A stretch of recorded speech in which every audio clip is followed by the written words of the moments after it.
On the morning of September 2nd, 1945, the prediction came true. Admiral Isoroku Yamamoto had been dead for over 2 years by then, shot down over the Solomon Islands by American fighters who had intercepted his flight plans. But as Japanese officials stood aboard the battleship USS Missouri in Tokyo Bay, watching General Douglas MacArthur accept their nation's surrender, they witnessed something Yamamoto had warned about since 1940. They witnessed American firepower. Surrounding the Missouri that morning was one of the most powerful concentrations of naval strength ever assembled. Over 300 ships filled Tokyo Bay. Aircraft carriers stretched to the horizon. Battleships, cruisers, destroyers, and submarines formed a ring of steel around the defeated empire. Above them, nearly 900 American aircraft darkened the sky in formation after formation, a thundering reminder of the industrial machine that had crushed Imperial Japan. What those Japanese officials saw that morning was not just military defeat, it was the visible proof of everything their own commanders had warned them about before the war began. And as the surrender documents were signed, the admirals and generals who had led Japan into this catastrophe were left to contemplate a truth they had been told but refused to believe.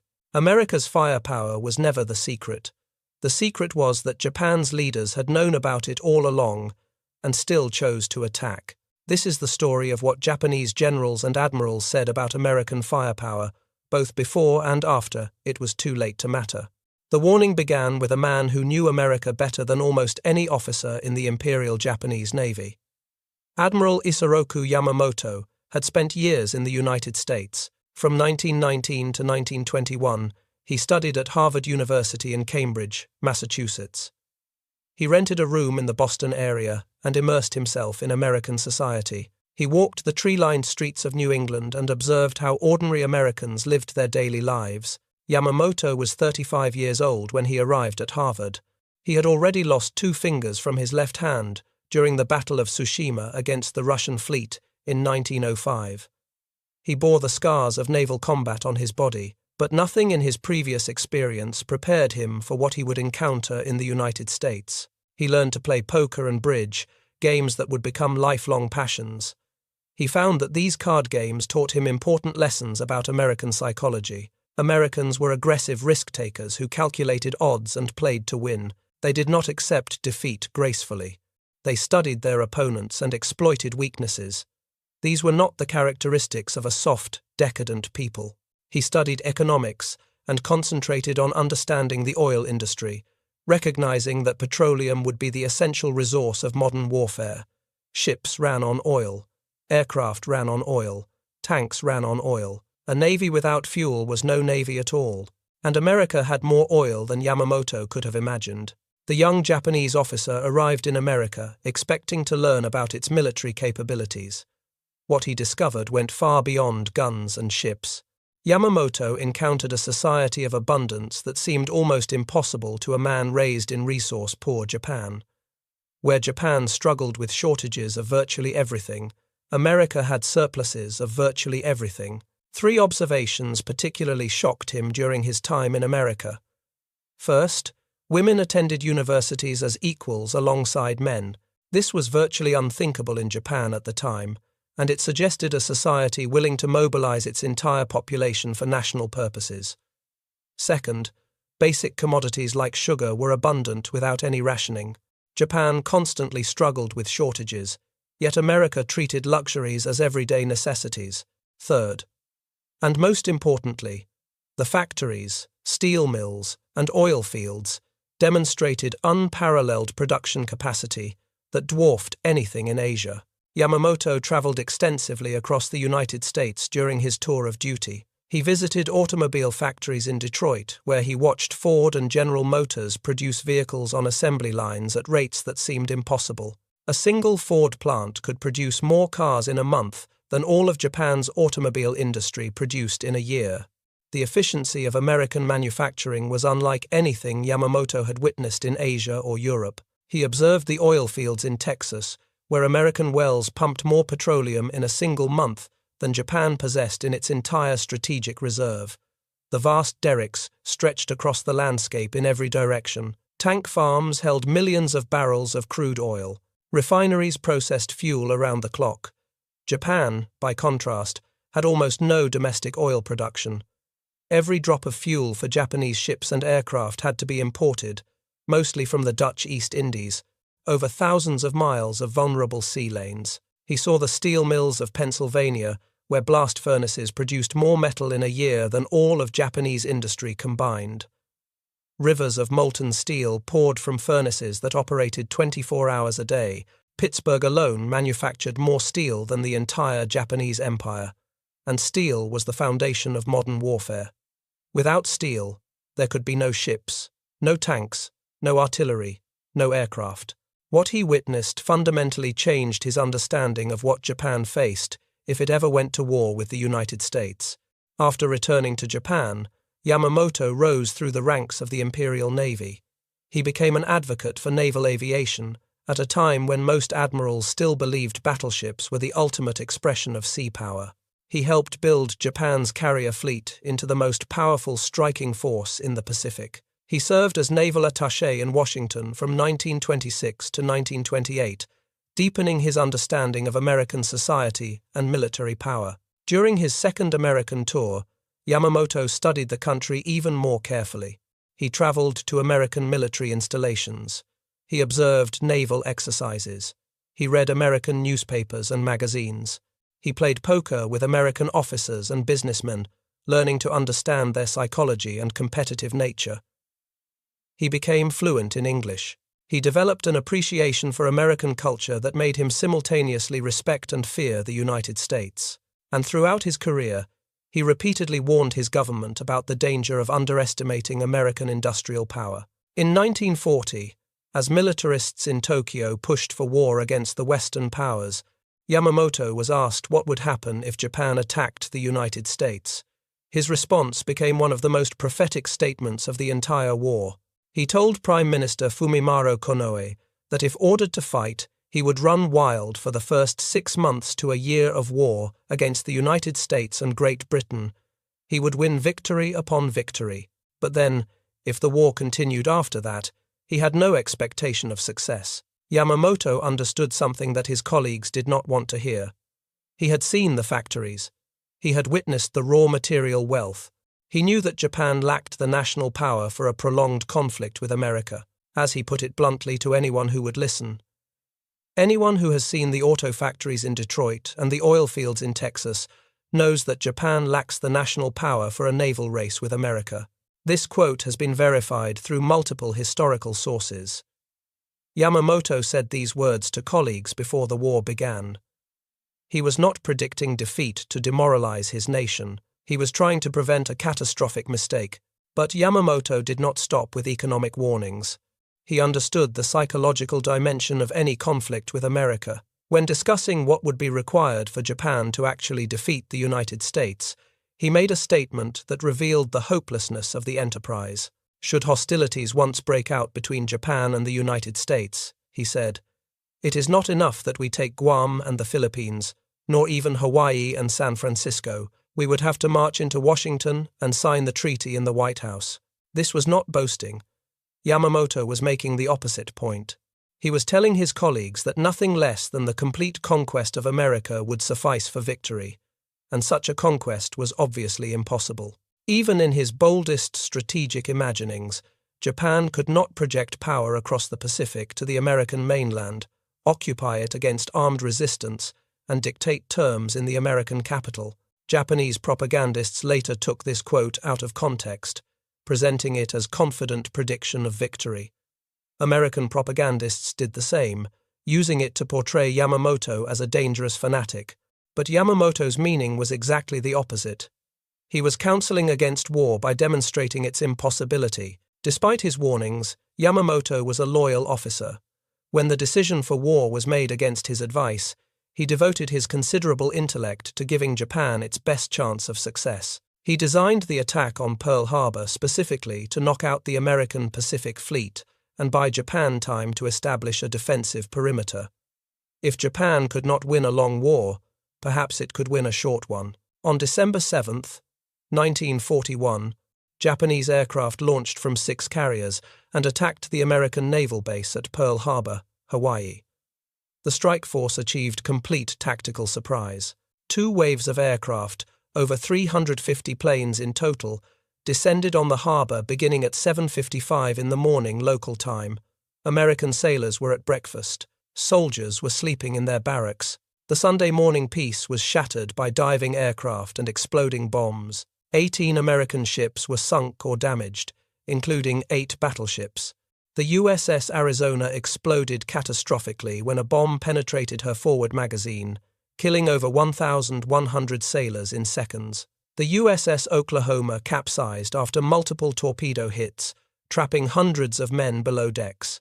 The USS West Virginia settled to the harbor bottom in flames. 188 American aircraft were destroyed on the ground, many of them lined up wingtip to wingtip as protection against sabotage, making perfect targets for Japanese strafing runs. Over 2,400 Americans died that morning, and over 1,100 more were wounded. Japanese pilots returned to their carriers, celebrating what appeared to be a stunning victory. Admiral Chuichi Nagumo, commander of the strike force, received congratulations from his officers. Commander Mitsuo Fuchida, who had led the first wave and sent the famous Tora, Tora, Tora message, confirming surprise, circled above the harbour, observing the destruction below. Nagumo decided to withdraw. He had achieved his mission objectives. His aircraft had suffered losses. American defences were now fully alert. The prudent course was to return home. It was a decision that would be debated by historians for decades. The American fuel tank farms at Pearl Harbor remained intact. The repair facilities that would soon return many of those sunken battleships to service had not been touched. The submarine base was undamaged, but Yamamoto was not celebrating. When news of the successful attack reached him aboard his flagship, the battleship Nagato, Yamamoto was subdued. He recognized what others did not. The American aircraft carriers had not been in port. Enterprise, Lexington, and Saratoga had all escaped destruction. The attack had sunk old battleships, but missed the ships that would actually decide the Pacific War. And most importantly, the attack had united a divided American nation in fury. Yamamoto understood American psychology. He knew that a sneak attack would enrage the American public in ways that the militarists in Tokyo could not comprehend. Before December 7th, Americans had been deeply divided about entering the war. After December 7th, they were united in a way that Japan's leaders had thought impossible. The 6 months began.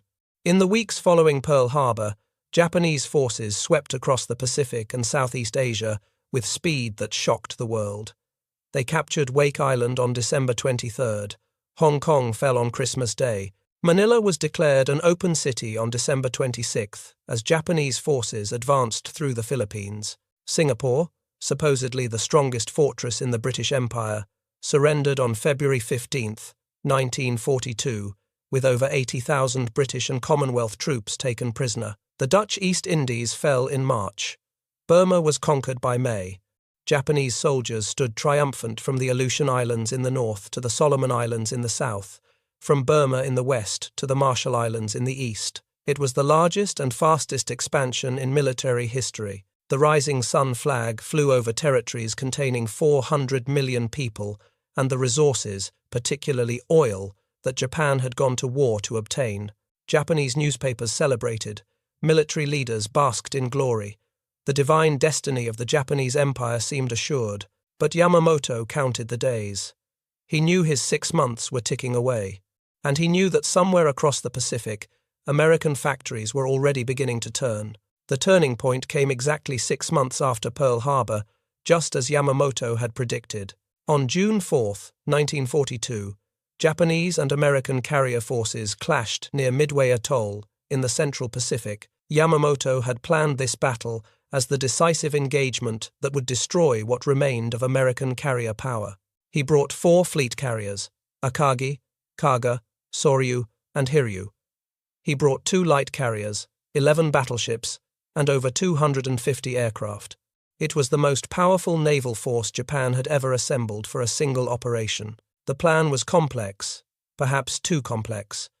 Yamamoto divided his forces among multiple groups, spread across hundreds of miles of ocean. He personally commanded from the battleship Yamato, the largest warship in the world. but positioned himself far behind the carrier strike force. Communications between the scattered forces would prove difficult. The Americans had 3 carriers: Enterprise, Hornet, and Yorktown. Yorktown had been so badly damaged at the Battle of the Coral Sea a month earlier that Japanese intelligence believed she would be out of action for months. Her flight deck had been holed by bombs. Her internal structure was damaged.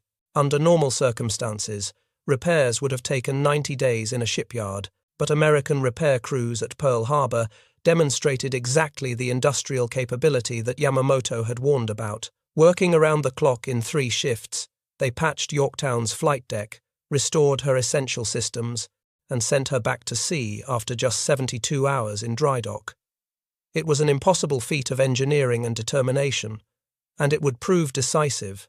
American codebreakers had intercepted Japanese communications and knew the attack was coming. Station Hypo in Hawaii, led by Commander Joseph Rochefort, had broken enough of the Japanese naval code to determine that the target was Midway. Admiral Chester Nimitz positioned his carriers northeast of the atoll and waited for the Japanese to arrive. The battle began at dawn on June 4th, when Japanese aircraft launched to strike Midway Island itself. Vice Admiral Nagumo, commanding the carrier strike force, sent over 100 aircraft to neutralize the island's defenses. The strike succeeded in destroying many American aircraft on Midway, but the island's anti-aircraft guns remained operational, and the surviving American planes attacked the Japanese fleet. These initial American attacks were disasters. Torpedo bombers from Midway, slow and vulnerable without fighter escort, were slaughtered by Japanese Zeros. Of the 41 American torpedo planes that attacked the Japanese carriers that morning, only 6 survived. Not a single torpedo hit its target, but while Japanese fighters were down at low altitude chasing torpedo bombers, American dive bombers from Enterprise and Yorktown found the Japanese carriers at their most vulnerable moment. The Japanese flight decks were crowded with aircraft being refueled and rearmed. Aviation gasoline was pumped from hoses strewn across the deck. Bombs and torpedoes were stacked near aircraft waiting to be loaded. The carriers were floating ammunition dumps. Lieutenant Commander Wade McCluskey led dive bombers from Enterprise. They had been searching for the Japanese fleet and were running low on fuel. McCluskey spotted a Japanese destroyer heading northeast and followed it. The destroyer was returning to the main fleet after attacking an American submarine.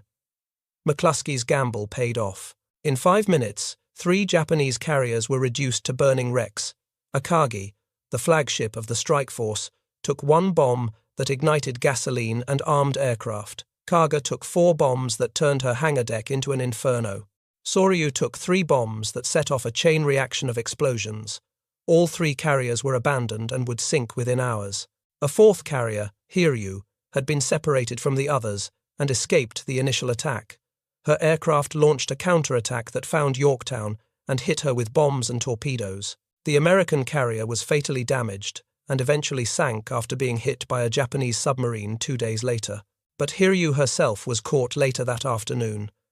American dive bombers found her and scored 4 direct hits.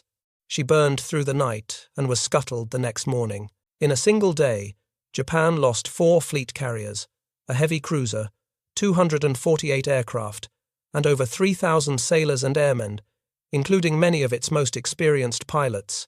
American losses were 1 carrier, 1 destroyer, 150 aircraft, and 307 men. Japan had suffered its first decisive carrier defeat and its most catastrophic naval loss since the rise of the Imperial Navy. More importantly, the expansion was over. From this point forward, Japan would fight a defensive war it could not win. Yamamoto received the news aboard his flagship. According to officers who witnessed his reaction, he was not surprised. He had predicted 6 months of victory. Midway came 6 months after Pearl Harbor. His prophecy had been fulfilled to the day. The next phase of the war revealed exactly what Yamamoto had warned about. While Japan struggled to replace its lost carriers and pilots, American industry was just beginning to hit its stride. Before the war, Japan had 6 large fleet carriers. After Midway, it had 2. Japanese shipyards began construction on new carriers, but their industrial base was fundamentally limited. Raw materials were scarce, and becoming scarcer, as American submarines sank merchant ships carrying supplies from conquered territories. Skilled workers were few because Japan lacked the large pool of trained industrial labor that America possessed. Each new carrier took years to complete. The United States had 7 fleet carriers when the war began. By 1943, American shipyards were launching a new carrier every month. By 1944, the Pacific Fleet had more than 20 fleet and light carriers, with dozens more under construction.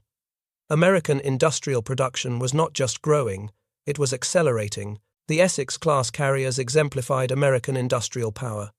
These ships displaced over 27,000 tons, fully loaded, and carried approximately 90 aircraft each. They were the most powerful warships ever built, superior in every way to Japanese carriers. They were faster, better armored, carried more aircraft, and incorporated design lessons learned from the early battles of the war. Before the war, such a ship would have taken 3 to 4 years to build. American shipyards, operating around the clock with 3 shifts and using innovative construction techniques like prefabrication of sections, reduced construction time to as little as 14 months. Newport News Shipyard launched Essex-class carriers in rapid succession, as did Brooklyn Navy Yard and the Fall River Shipyard in Quincy, Massachusetts. 24 Essex-class carriers were built during the war, and 14 saw combat in the Pacific. The rate of American destroyer construction was equally astonishing. At one point in 1943, American shipyards were launching a new destroyer every 4 days. Navy officials joked that they had to ask Congress to stop ordering destroyers because the fleet had more than it could crew. This was not quite true, but it captured the overwhelming nature of American production. Liberty ships, the cargo vessels that carried supplies across the Pacific, were built even faster.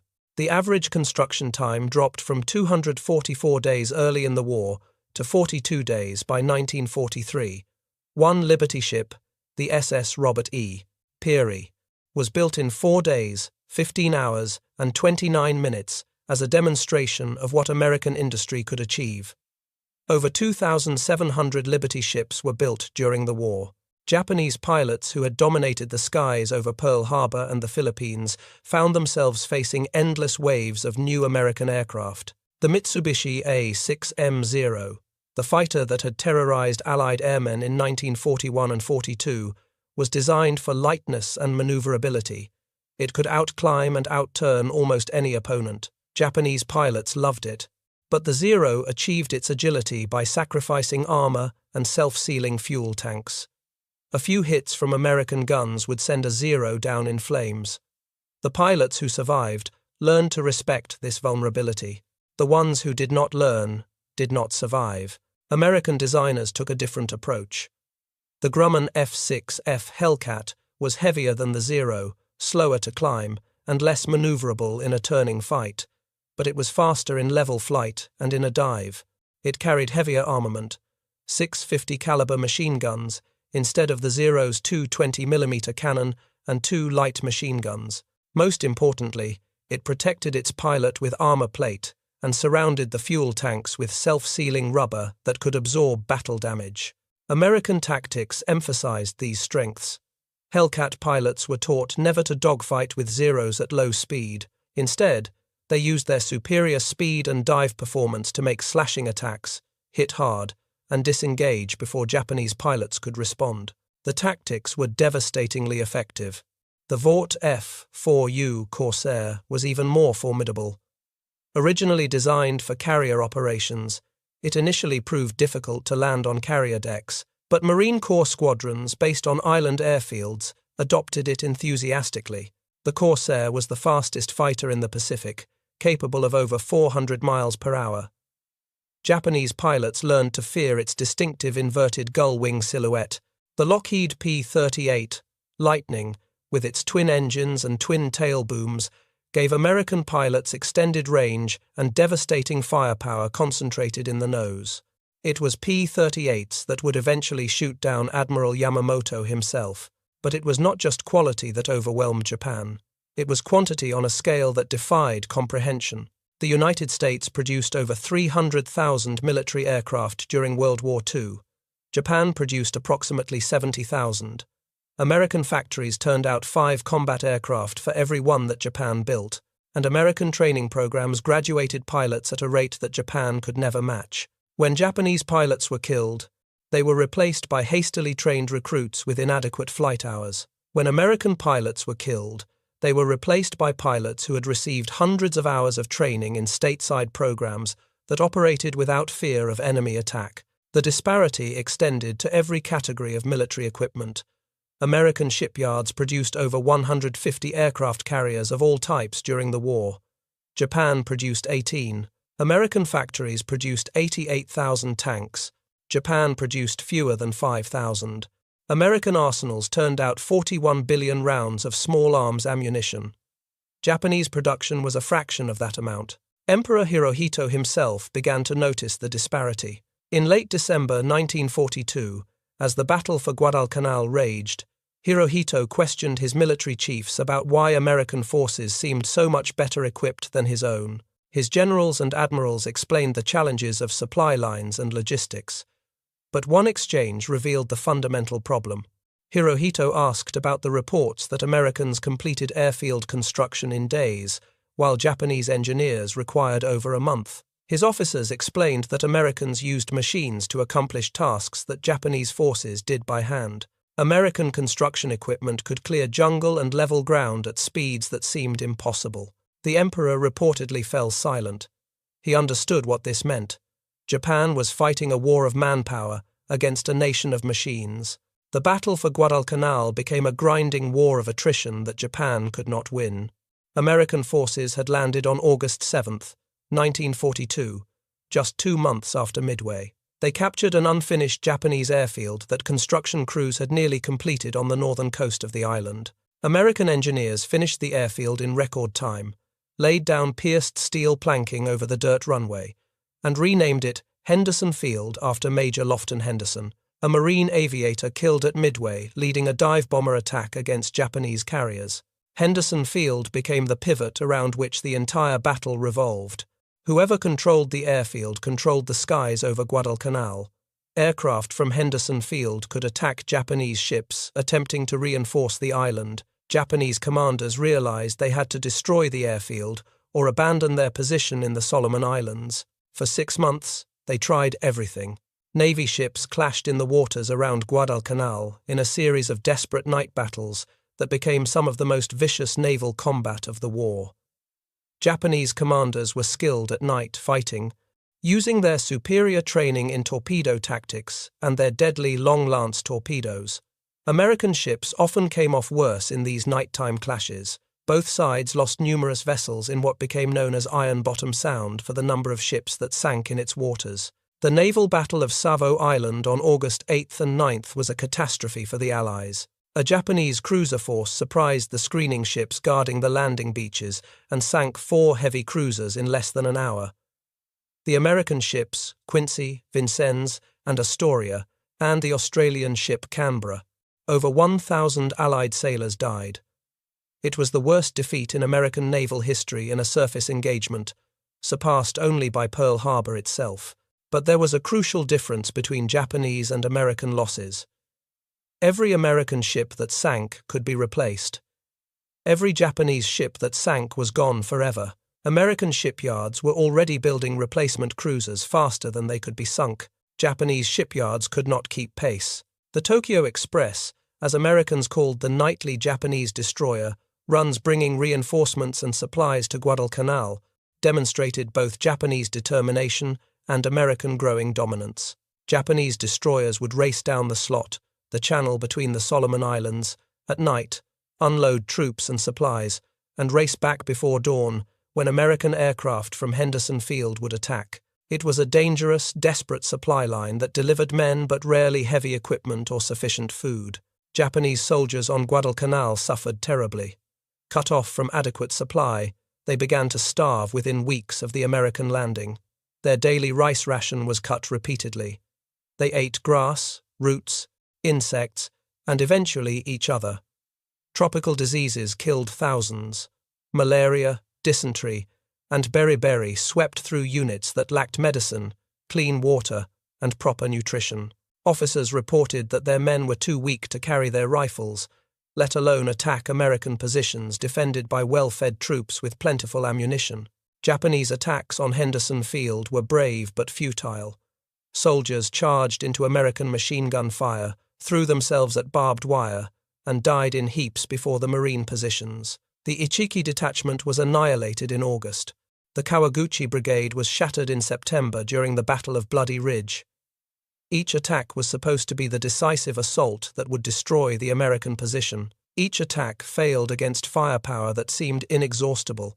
By February 1943, Japan evacuated its surviving forces from Guadalcanal. Of the 36,000 Japanese troops committed to the campaign, over 20,000 were dead, and most of those deaths were from disease and starvation rather than combat. Many of the survivors were too weak to walk and had to be carried to the evacuation ships. American losses were approximately 1,600 killed in action, with thousands more wounded or struck down by tropical diseases. The pattern established at Guadalcanal would repeat across the Pacific for the next 2.5 years. Japan would defend an island with determination and courage. American forces would assault with overwhelming firepower and materiel. Japanese defenders would inflict casualties but ultimately be annihilated. And then the Americans would advance to the next island, bringing more ships, more planes, more men, and more equipment than before. The Japanese Navy attempted to reverse the tide at the Battle of the Philippine Sea in June 1944. This was supposed to be the decisive battle that Japanese strategists had dreamed of since the war began. The Japanese assembled 9 carriers with over 500 aircraft. Vice Admiral Jisaburo Ozawa believed his pilots could defeat the Americans if given a chance to strike first. His carriers would launch from beyond American attack range, strike the enemy fleet, land on airfields in the Mariana Islands to refuel and rearm, then return to their carriers.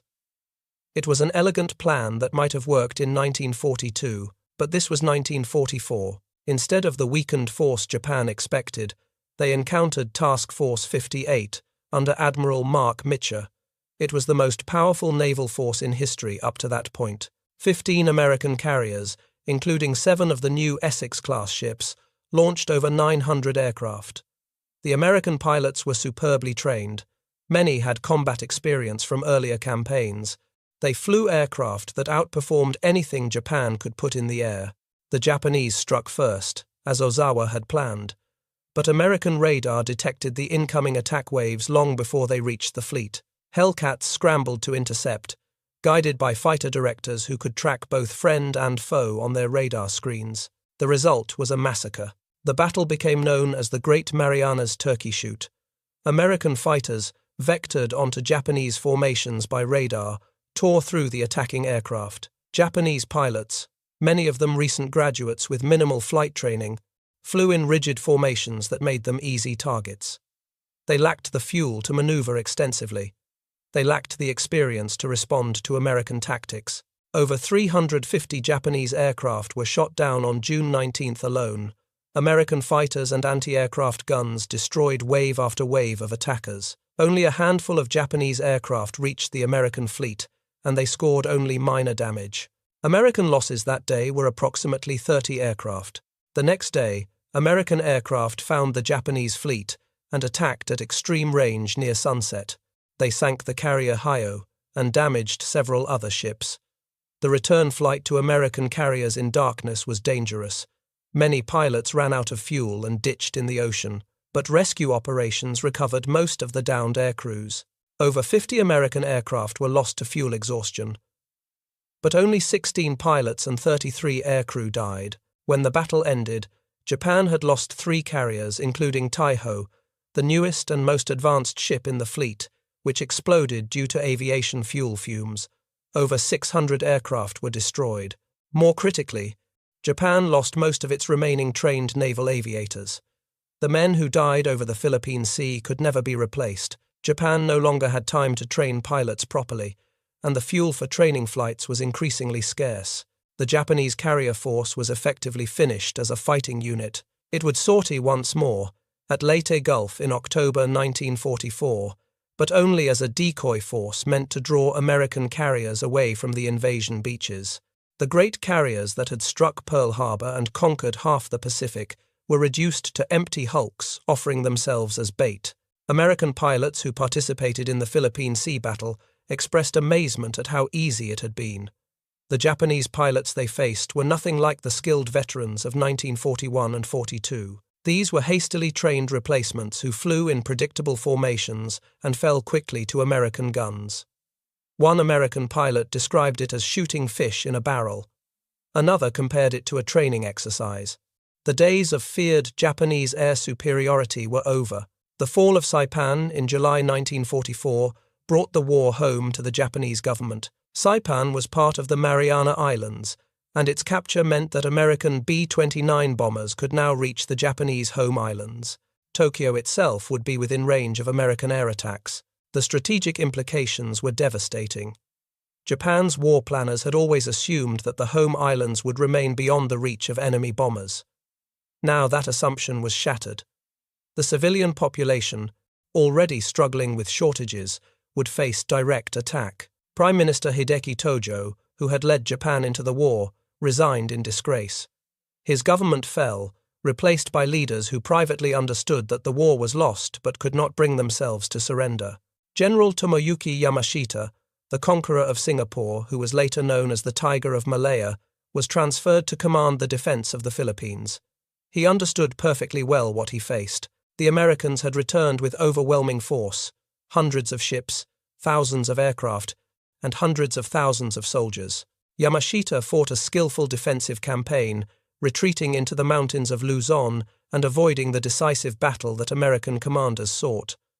But he could not stop the American advance. His supply lines were cut, his ammunition dwindled, his soldiers starved in the jungle, while American troops received regular rations, mail from home, and even ice cream. After the war, Yamashita was tried for war crimes in Manila. The proceedings revealed the impossible situation he had faced. American attacks had destroyed his communications networks. He could not coordinate his scattered forces because he lacked radios, vehicles, and even reliable messenger services. Japanese commanders throughout the Philippines had been isolated, unable to receive orders or report on their situations. The American forces, by contrast, seemed to possess unlimited resources. They could bombard Japanese positions for hours before attacking. They could call in airstrikes at will. They could bring up tanks, artillery, and fresh infantry whenever needed. Japanese soldiers who survived American assaults described walls of fire that seemed impossible to penetrate. The final year of the war brought suffering to Japan on a scale that even Yamamoto had not imagined. American B-29 bombers, flying from Saipan, Tinian, and Guam, began systematic attacks on Japanese cities in November 1944. At first, these were precision raids aimed at aircraft factories and industrial facilities. But poor weather and the limitations of high-altitude bombing produced disappointing results. In March 1945, the strategy changed. General Curtis LeMay ordered low-altitude incendiary raids against Japanese urban areas. On the night of March 9th and 10th, over 300 B-29s attacked Tokyo with incendiary bombs. The resulting firestorm killed approximately 100,000 people, destroyed 16 square miles of the city, and left over 1 million homeless. It was the deadliest air raid in human history. And it was just the beginning. Over the following months, American bombers burned city after city. Osaka, Nagoya, Kobe, Yokohama, and dozens of smaller cities were reduced to ashes. Japan's industrial capacity, already strained, collapsed. Factory workers fled to the countryside. Raw materials could not reach assembly lines. Production of aircraft, ammunition, and equipment fell catastrophically. By summer 1945, American bombers had run out of major cities to burn. They began attacking smaller towns, warning residents with leaflets before raids. The Japanese air defense system, once formidable, had been destroyed. American bombers flew with near impunity over the home islands. The Japanese response was kamikaze attacks, suicide strikes by pilots who deliberately crashed their aircraft into American ships. These attacks began during the Philippines campaign and intensified during the battles for Iwo Jima and Okinawa. Thousands of young Japanese men volunteered to die, flying obsolete aircraft on one-way missions against the American fleet. The kamikaze attacks caused significant American casualties. At Okinawa, suicide planes sank 26 American ships and damaged over 200 more. But they could not change the outcome of the war. For every kamikaze pilot who reached his target, more were shot down by American fighters and anti-aircraft guns, and the flow of American ships seemed endless. Japanese commanders who survived the war described their astonishment at American resilience. Ships that would have crippled any other navy were repaired and returned to combat within weeks. Losses that would have forced other nations to negotiate were absorbed without hesitation. The Americans kept coming, wave after wave, until there was nothing left to defend. The invasion of Okinawa in April 1945 demonstrated the full weight of American power. The assault force included over 1,300 ships and over 180,000 soldiers, sailors, and Marines. It was the largest amphibious operation of the Pacific War. Japanese defenders fought with their customary determination. Over 100,000 Japanese soldiers died defending the island. But American firepower was overwhelming. Naval gunfire support ships could deliver more explosive power in a single day than the entire Japanese Navy possessed. Carrier aircraft attacked at will, having destroyed the remnants of Japanese air power. The battle for Okinawa lasted nearly 3 months and cost over 12,000 American lives, with total casualties approaching 50,000 when including the wounded. Japanese military deaths exceeded 100,000. Civilian casualties on the island may have reached 100,000 more, including many who committed suicide rather than surrender. By summer 1945, Japan was utterly defeated, but had not surrendered. American military planners prepared for Operation Downfall, the invasion of the Japanese home islands. They estimated over 1 million American casualties and possibly 10 million Japanese deaths. The fighting would make Okinawa look minor by comparison. But another demonstration of American industrial and scientific power was coming. Since 1942, the United States had been working on a secret project code named Manhattan. Thousands of scientists, engineers, and workers labored at sites across the country. Los Alamos in New Mexico, Oak Ridge in Tennessee, Hanford in Washington. They were building the most destructive weapon in human history, and Japan had no equivalent program. The atomic bomb project cost approximately $2 billion, the equivalent of over $30 billion today. It employed over 125,000 people at its peak. It consumed more electricity than some small countries. It represented an industrial and scientific effort that no other nation on Earth could have mounted during wartime. On August 6, 1945, a single B-29 bomber named Enola Gay, piloted by Colonel Paul Tibbets, dropped an atomic bomb called Little Boy on Hiroshima. The weapon detonated at 8:15 in the morning local time, approximately 1,900 feet above the city. The explosion killed approximately 80,000 people instantly. A fireball hotter than the surface of the sun vaporized everything within a half-mile radius. The blast wave demolished buildings up to a mile away. Fires swept through the wreckage, driven by the tremendous heat. Within hours, a black rain containing radioactive particles fell on the devastated city. By the end of 1945, the death toll would reach approximately 140,000 as victims succumbed to burns, radiation, sickness, and injuries. Japanese leaders were stunned but did not immediately surrender. Some believed it must have been a freak accident or perhaps a natural disaster. Others suspected a new weapon but doubted America could have more than one. The Supreme Council met but could not reach agreement on how to respond. 3 days later, a second atomic bomb destroyed Nagasaki. Fat Man, a plutonium implosion device different in design from the Hiroshima bomb, detonated over Nagasaki at 11:02 in the morning on August 9th. The city's hilly terrain limited the damage compared to flat Hiroshima, but approximately 40,000 people died immediately, with the final toll reaching over 70,000. These weapons represented something unprecedented in human history: the ability to destroy an entire city with a single bomb carried by a single aircraft.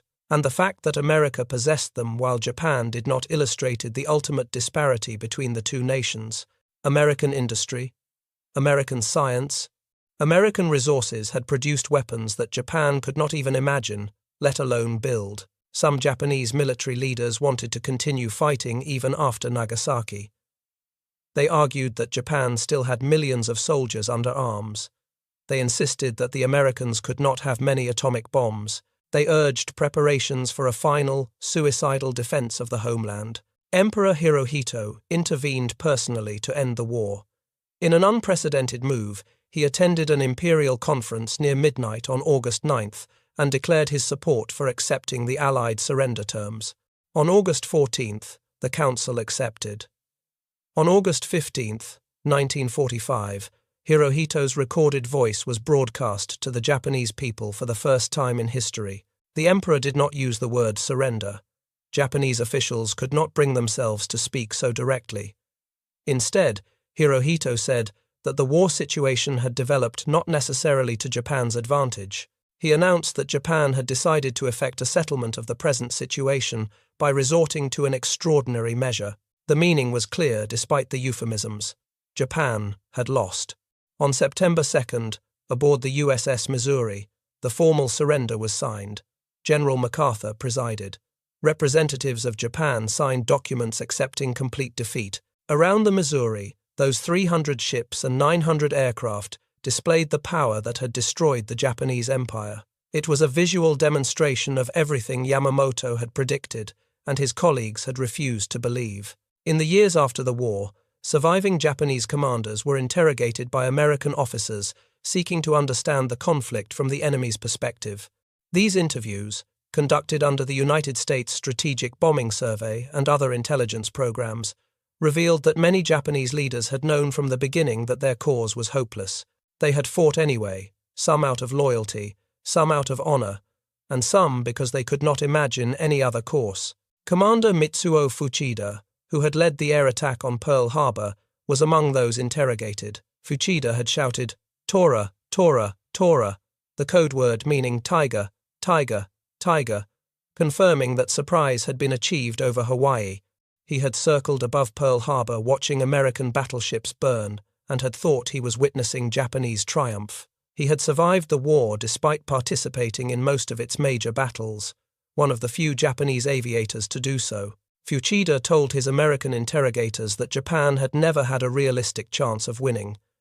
The attack on Pearl Harbor, he argued, had been a strategic mistake. It had awakened American fury without crippling American power. The carriers that escaped would have been far more valuable targets than the old battleships that were sunk. Later historians have questioned some details in Fuchida's accounts, as his recollections sometimes differed from other eyewitnesses. But the overall assessment that Japan had fundamentally underestimated American resolve and industrial capacity was shared by numerous Japanese officers who survived the war. When asked about American firepower, Fuchida described the shock Japanese pilots felt as the war progressed. In 1941, Japanese aircraft and pilots were superior to anything the Americans could put in the air. Japanese training was rigorous, producing superb aviators. Japanese aircraft were designed for the specific demands of Pacific warfare. The Zero fighter was the finest carrier aircraft in the world. But by 1943, the equation had changed. American aircraft were better designed, more heavily armed, and more rugged in combat. By 1944, American pilots were far more numerous and increasingly experienced. The Japanese pilots who had dominated the early battles were dead, killed over Midway and the Solomons and a dozen other battlefields. Their replacements were novices who could not match American training because Japan lacked the fuel and the time to train them properly. Fuchida recalled missions in the later war years where Japanese formations were intercepted by swarms of American fighters before they could even reach their targets. Pilots who had survived dozens of missions in 1942 were shot down on their first mission in 1944. The Americans seemed to know where the Japanese were going and what they intended to do. Fuchida did not know about American code breaking, but he understood that Japanese pilots had lost the technological and tactical superiority they once possessed. Other Japanese officers spoke of their despair as American production overwhelmed their defenses. One naval officer described watching American ships appear on the horizon, knowing that each one carried more ammunition than his entire command would receive in a month. He watched American destroyers expend more shells in a single bombardment than Japanese ships received in a year of resupply. The disparity was not just material, it was psychological.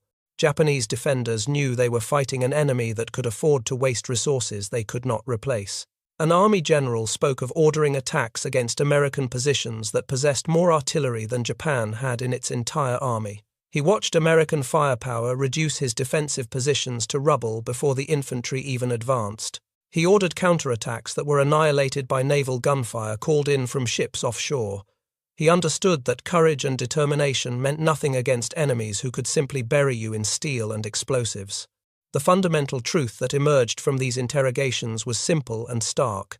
Japan had attacked a nation with 10 times its industrial capacity, 3 times its population, and vastly greater natural resources.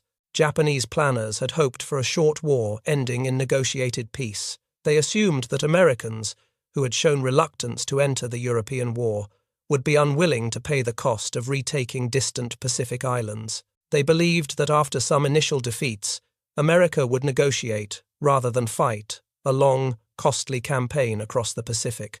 They got a long war ending in total destruction. Yamamoto never saw the final defeat. On April 18, 1943, American codebreakers intercepted his travel itinerary. A flight of P-38 Lightning fighters was dispatched to intercept his aircraft over Bougainville in the Solomon Islands. The mission succeeded.